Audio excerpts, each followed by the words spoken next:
So David Duchovny, one of the main characters in my favorite show growing up, wrote a book called Holy Cow.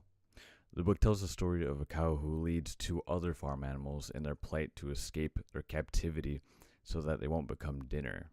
Let's take a look.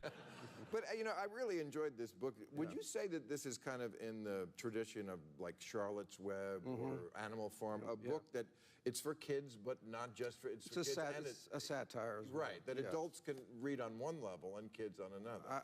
I would hope so. I mean, I think it's death when you start to think about who your audience is when you're doing anything. And it's not a polemical book. I'm not out to convince anybody of anything, just to raise questions. So. Really? I mean, you do raise a lot of questions. And I hope you want to change people's ideas about stuff. I mean, this animal rights. I mean, the reason I love this is because I'm a big animal rights guy. And this Claims to care about animal rights, pays for animals not to have rights. Well, I mean, it's about as am I.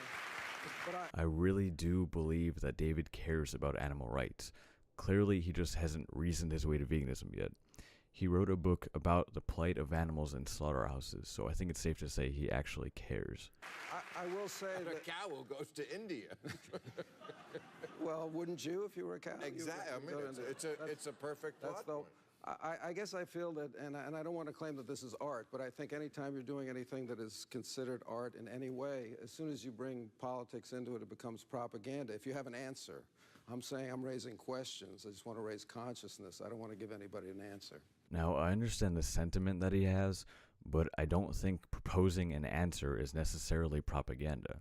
And I'm sure that by raising questions about the morality of killing animals for food, you implicitly want people to stop doing it. Now, I can see how it's a clever move to not tell them that openly in the book. People tend to get pushed away when they hear "go vegan," so I actually agree with you not telling them that in the book. Okay, well, I'll give you the answer. Animals should definitely have more rights. Well, it's very interesting. Somebody like Peter Singer, who's actually going to bring cases for animals, chimpanzees, maybe whales, and people are going to laugh. No, but it's not funny, and it's something that is something. Well, it wouldn't be necessary except the horrible way we treat animals. I mean, factory farming, you talk about it in here, this is where this begins. I mean, it's an abomination. Let me make it really clear to anyone watching. Farming animals is wrong whether it's a factory farm or not. The extent of the suffering is only a secondary factor, the same as killing a person. The action itself is wrong. Making the person suffer first is more wrong, but removing suffering completely does not nullify the wrongness. Well, for us and the animals. Yes, yeah, it reflects poorly on us. It comes down to humans' conception of themselves as being separate from the animals or part of the animal world. I would say we're a part of the animal world, and we're custodians of it, and we're not exploiting it. Yeah. I think people are always surprised to learn that the raising of meat causes more global warming than cars and planes put together. Yeah. Yes, if you care at all about safeguarding the human species and your own lines of descent, it is in your best interest to go vegan. I mean, are you really okay with the idea that your children or your grandchildren will have to live in a destroyed environment all because you like the taste of meat and you don't have the strength to shop in a different aisle when you go to the store? Well, they like to talk about the methane because that's funny. The farting. Cow farts. Right. The cow in your book talks about it. Don't blame me. She's a lady. Right. It's true. I mean, the sheer numbers of cows that have to be kept in order to farm this meat, pigs, chickens, the amount of excrement that these animals are creating, through no fault of their own. Land, water used, the grain that they eat. It's ultimately, it's a very lazy way to get protein, is to let the animal make it for you and then ingest it. So you can do it yourself with grain. So you don't eat any meat? Well, I'm a lazy vegetarian, I like to say. What is a lazy vegetarian? I think we're the same kind.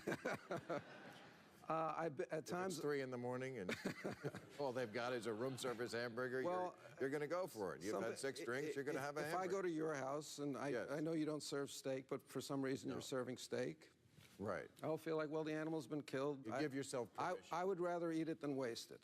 Right. That's me. Wow. Yeah. Oh, sure. Because I will tell you why. A mixed group of approval. No. There. Not full approval. I have the full explanation. My father was a Jew, my mother was Scottish. Wow. That's why I waste nothing. So closing thoughts, David, I appreciate what you're doing, and I'm glad that you decided to write a book about animal rights, and for the most part, you're on point. However, I think the most beneficial thing for the planet and for animals would be to follow through all the way and go vegan. I know it's much more difficult for older people to give up dairy, but I urge you to overcome. That's all for now. Thanks for watching.